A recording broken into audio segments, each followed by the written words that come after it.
Do you want to go back there and go through the Taliban post and then ask for our permission and everything? This is Kandahar for you. It was the most dangerous place in the whole Afghanistan during the time of the international coalition led by the United States. Mullah Omar, the guy who started the Taliban, he was from here. Anarchy completely. It was a post-apocalyptic place, like everything destroyed. We're gonna end up in an Afghan hospital if we're not careful. There are no girls here, only the boys. All Taliban. Al Taliban. All Afghanistan Taliban. He even invited Osama bin Laden to pray here with him. So the same way we play football in Brazil, they play cricket here. I never played cricket in my life. I don't know what they are. Yeah. Hello everyone, welcome to another video from our comfort zone. My name is Rodrigo. And I'm Nikki. And we are here in Kandahar, the birthplace of the Taliban, which from now on we're gonna call it TB.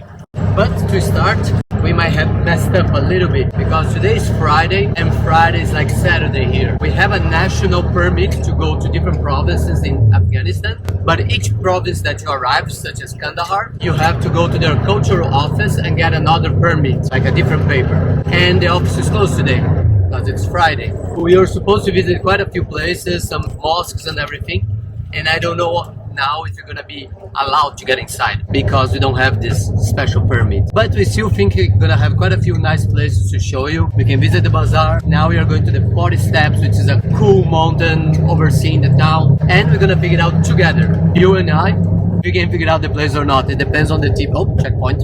But there are a lot of checkpoints here. The TB is everywhere. We have a video already about Herat, Bamyan, the Buddhas, Kabul. In Herat, they allowed us to go inside. At least allowed me to go inside. Situation's a little different for me here. Yeah. Here, she has to be the most covered also of all Afghanistan. It's literally the most conservative place on the planet. And we already got our tuk-tuk here, rickshaw, and we get into the 40 steps now. Hopefully everything's gonna work well. Let's see it together. That's the Martyr Squares. So we paid, but apparently those kids over there are not paying. They're essentially jumping the fence. So we found the stairs. Those are the stairs. Over there was like a checkpoint for the Taliban, like a observation post, not a checkpoint. And I wanted not to go through there. I don't want to have contact with them. Yeah, except now we look sketchier because we've avoided it. Oh, but I don't know how. Do you want to go back there and go through the Taliban post and then ask for our permission and everything? Because they didn't ask for our permission, they just asked for $1 apparently. On the way back, we can go more. But now, I don't want to deal with the TB. And they're in a building with UNICEF. And this is all Kandahar for you. So that's a good thing. At the entrance, they just asked for money, I didn't understand. Then I gave my passport, I gave my permission. They got, no, money. That's it. It's pretty cool actually. Because they have an amazing view of Kandahar. Like peaks over there, essentially surrounded by mountains. So first attraction, good, positive. So far, biggest problem in Afghanistan has been the children. They are very aggressive. They're always touching, and it's like super against, like it's super haram for them to touch a woman who's not from their family. Yeah, they But they're touch touching you, me. they hold your hands and everything. Okay, we wait a little bit. Because there are 3 kids over there, and they are teenagers, they can be sketchy. And I already know they were jumping the fence, so... This is Kandahar for you. That was a military base right over there. Here.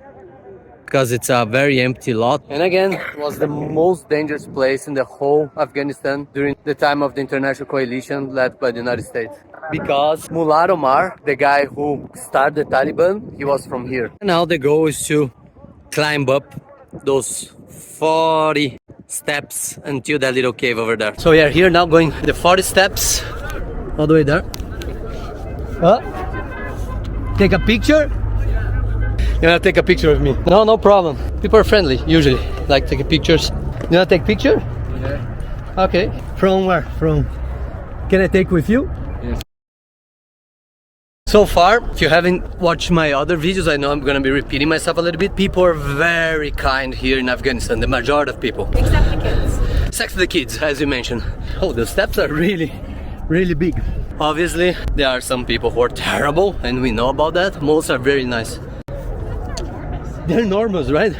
huge steps. The encounters with the locals sometimes is always like a little bit, they seem very suspicious. They seem almost like angry. I'm Brazilian, like I'm always opening a smile and everything and salam alaikum and shaking hands. First I go with shaking the hands, introduce myself, and then they kind of slowly comes like a little smile and everything. And then they suddenly want to take selfies and asking for his Facebook and they're best friends. Alright, best friends. So like I'm gonna put the pictures here. They're already asking for pictures and everything. And they ask a picture with them in my camera. So it was fun. 99% of the contact we had, and in Pakistan as well. You open a smile, salam alaikum, and then people very angry, then smile. Like, it's pretty cool. I think the most important thing so far in this trip, besides like super history, we like this nature. Like, look at those mountains. Like, remind us a little bit of Idaho. We live in Idaho, Boise, and if you go a little bit out of Boise, you see so many mountains like that. Desert mountains. I just climbed Mount Borat, which is the highest mountain in Idaho, so it was really similar to that. But I think the most, as always, when you travel, is the people. You meet the people. If they're friendly, if they're nice, if they're welcoming, boom, your trip already is like 100% better.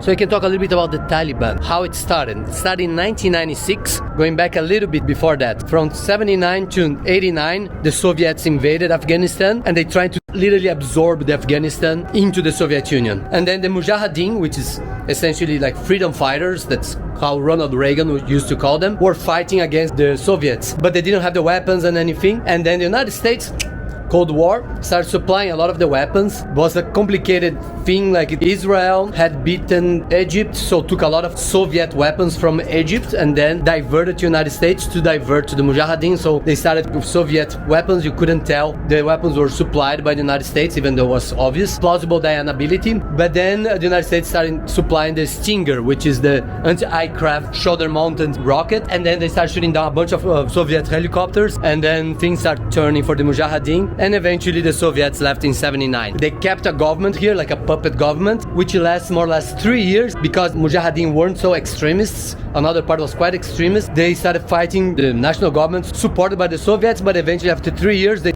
took over power, but then started the infight between them. And then there was a civil war and everything.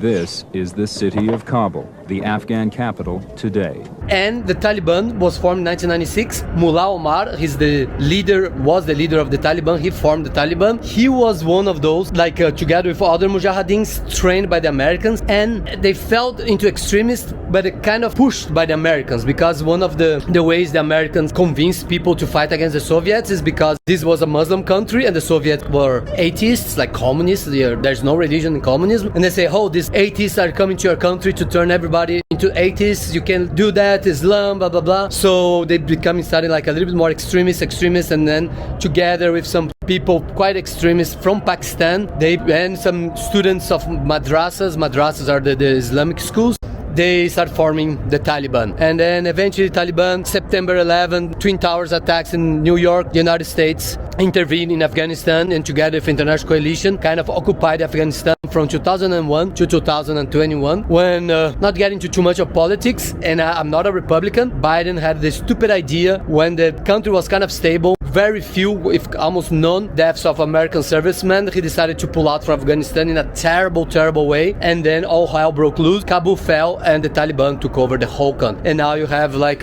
Nikki and 20 million other women in Afghanistan, have almost all of them to dress up like that. Wearing this mask on the street in Kandahar. Yeah. Taking it off because there's no one here. Obviously, it wasn't me who was paying the bill, and wasn't me who was dying fighting here in Afghanistan. But the way the United States left and just like telling everyone, hey, we are leaving, just wait a couple more months and then you can take over. Essentially, you can take over the country. How come they didn't know that ANA, the Afghan National Army, was so weak? One stupidity after the other, just pondering.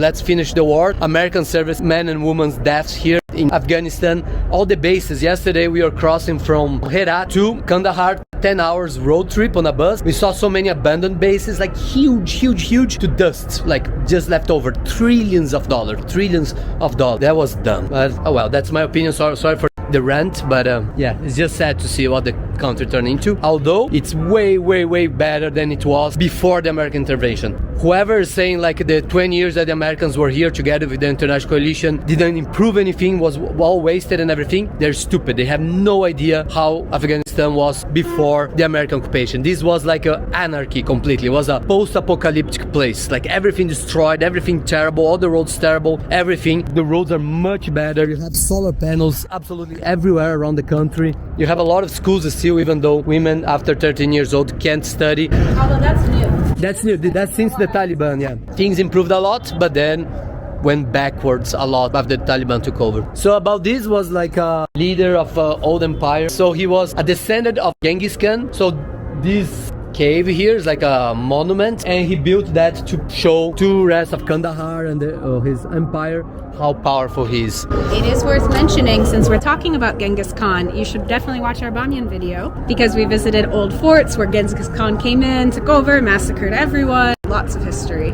Bamiyan was right at the Silk Road, and a lot of old Soviet military equipment, tanks, APCs and everything else. And also a lot more chill for women, which was nice. Yeah, Hazara people, that community is much more chill, a lot of more women on the street. I don't know if you're gonna see that many here. Alright, so now I have to go down. This is so easy to fall over.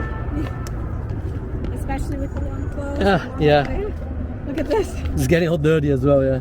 It's not exactly a hiking I don't think women uniform clothes. I don't think women usually come up here in abayas. So. Yeah, or they don't come here at all. Exactly. So now we are going through this UNICEF building, which is guarded by the Taliban. As you can see, that Green Ranger used to be from the UNA, the Afghan National Army. And when they were defeated, the Taliban took all the Green Rangers. So if you see a ranger like that, this pickup truck, you know it's Taliban. But maybe they're just guarding the UNICEF building and they're not around, hopefully. Remember the USAID? Yeah, it doesn't exist anymore. Thanks, Trump. They used to do this kind of things. Provide education to the poorest people on the planet. Prevents them from falling into extremism.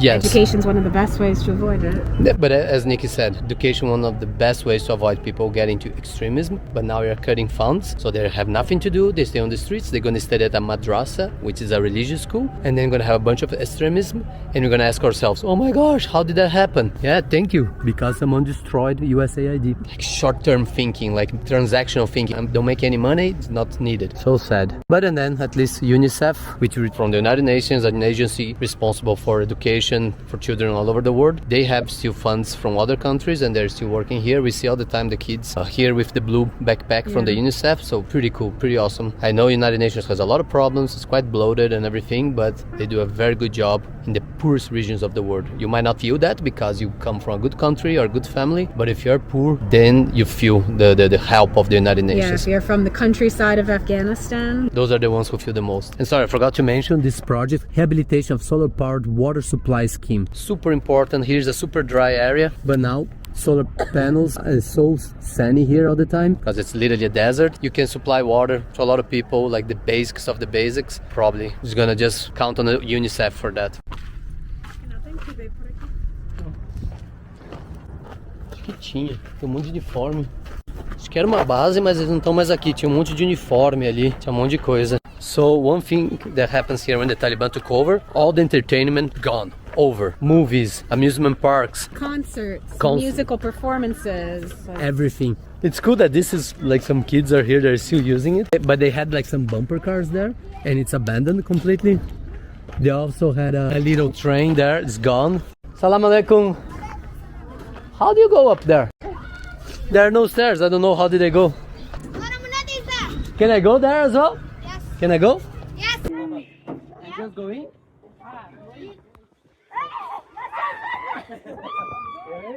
Oh my god. Oh my gosh.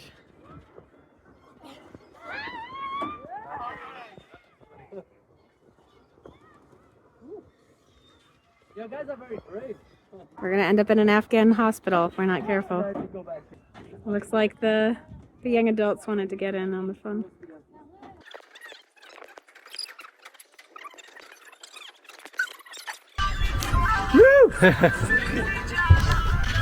Enjoy a little bit of here.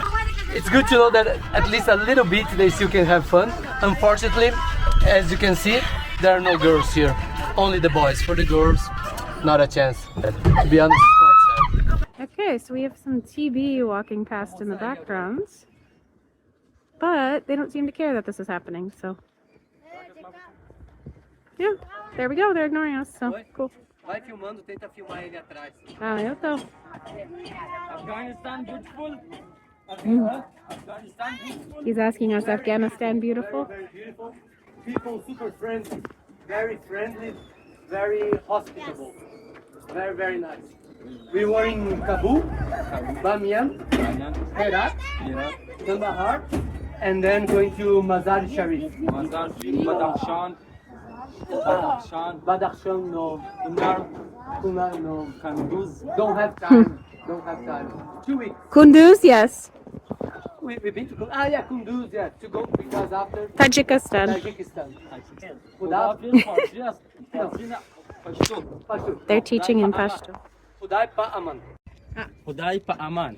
Khudai pa aman. Ela perguntou se você é muçulmano. No. Brazil is Christian. It's a big Christian country. There are a few Muslims in Brazil. They came from Lebanon and Syria, but very few, very little. So it's mostly Christians in Brazil. But we are very friendly, very mixed, very multicultural, so it's good. My friend, Thank you. my friend. Khudai pa aman. Khudai pa aman. Khudai pa aman. Goodbye. Goodbye. Wo Khudai pa aman. Khudai pa aman. İngilizce goodbye. Goodbye. Farsi Khuda Hafiz. Pashto Khudai pa aman. Khudai pa Khudai aman. pa aman. Bye bye, my friends. Bye bye. Khudai pa aman. Manama. But you call them Okumat? Hukumat Taliban, Hukumat Pashto, Hukumat Nizamiyan. But what does it mean, Okumat? Hukumat. Hukumat Pashto, Hukumat. Hukumat. Waqdar. Ah, so like it's Taliban, but like very Islamic. Islamic. It's Taliban in Pashtun. Means Pashtun, Farsi Zabon, Tajik, Hazara.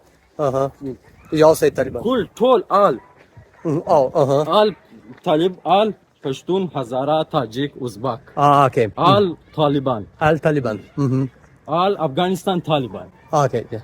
Narazıyım, tamur narazı bir hükümet. No. Narazıyım. They are saying good things about them. Don't worry about it.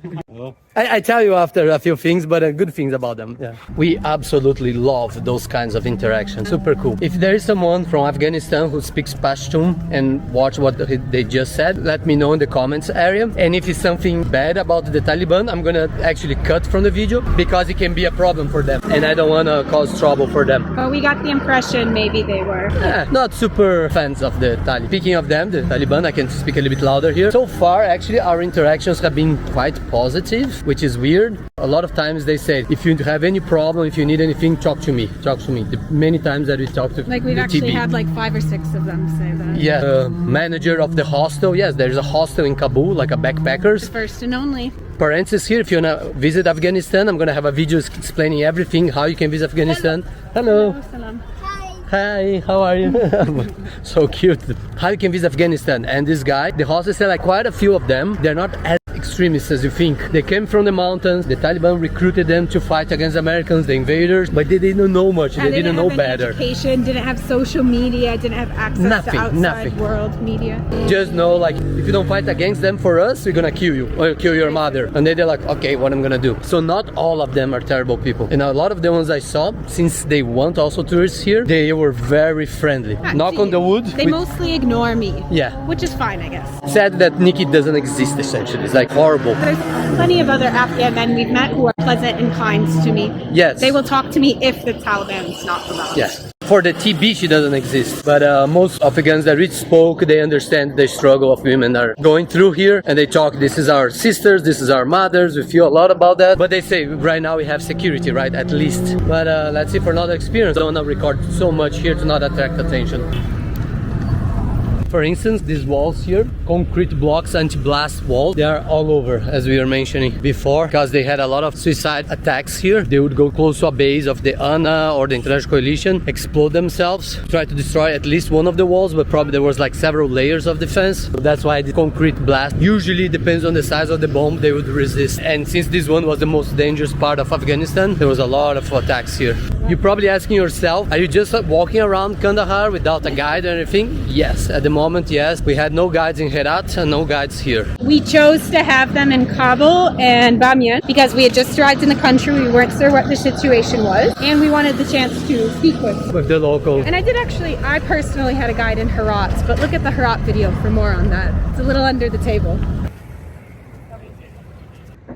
This is one of the many roundabouts here in Kandahar, Afghan United Bank. AIB is the good bank to withdraw money through the ATM. They have a good ATM in case you're traveling here. That's the one I've been using my American debit card to withdraw money. Can you see the wall over there? Trying to be discreet.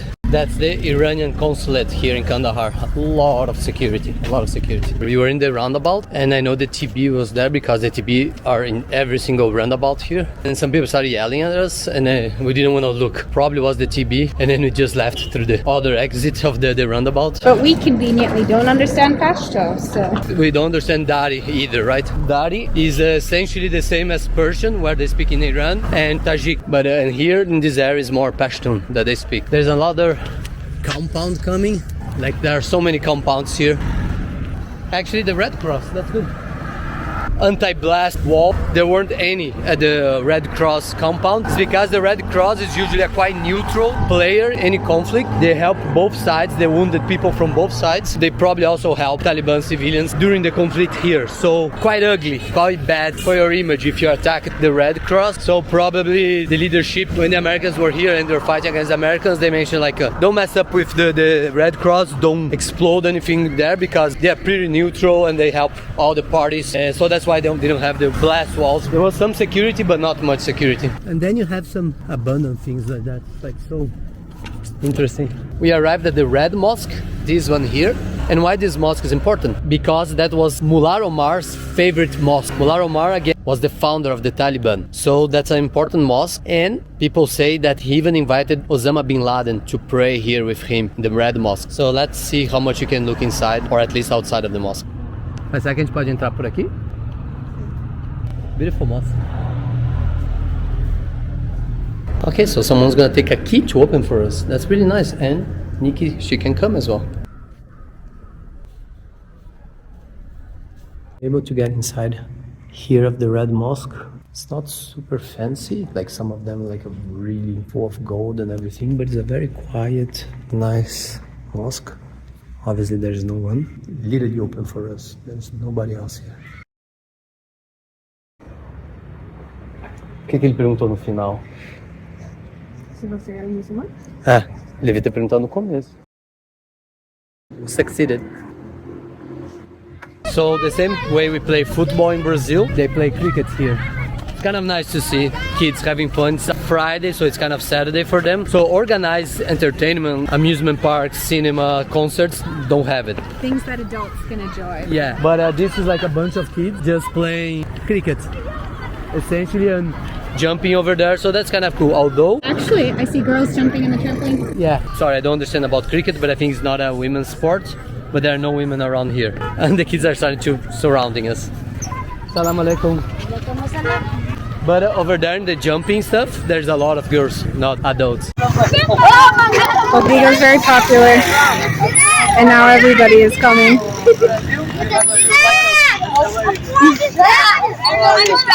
I think suddenly I made a lot of friends here. How are you? Good. Hey. How are you? How are you, Mr. Everyone play. I'm from Brazil. Oh, Brazil? Do you like football? How are you? I never played cricket in my life. I don't know what yes, this. you are You're right. good cricket players. How are you? I'm good, and you? How are you? No, Brazil. Brazil. Not American, Brazil. You came Okay. from Brazil, yes. A week ago I've been to Kabul, Bamiyan, Herat, Kandahar, and now going to Mazar Sharif. Oh, So visiting the Afghanistan. now there? Now are you? Now here, yeah. Tourist. Tourist, yeah. Okay. Bye bye. 2 weeks. No, Kandahar only 1 day. Thank you so much. Thank you. Manama, Manama. Thank you. It's a compound as well, full of the anti-blast walls where the kids are playing. And again, there some young girls jumping on the trampoline, so it was cool. But I would like to know what was that here. Absolutely full of bullet holes. Brazil. Seeking knowledge at a young age, I like ingredients. It's my grandmother. At least so far, that happens a lot actually. They run out of electricity. Kandahar is known for producing pomegranate. First square here in Kandahar, literally. And he used to work with US Army Corps of Engineers, so he speaks very good English. And he facilitated our entry here to see the mausoleum. And that's a perfect example of those blast walls. She's saying she's from Brazil because it's more secure for her. But in Brazil, you have the same, we call it rapadura. It's essentially a block of sugar cane, like just sugar, essentially. So for instance, this bridge looks super cool, looks like any other place that you go out during the night, but there are no women, zero. So freaking weird.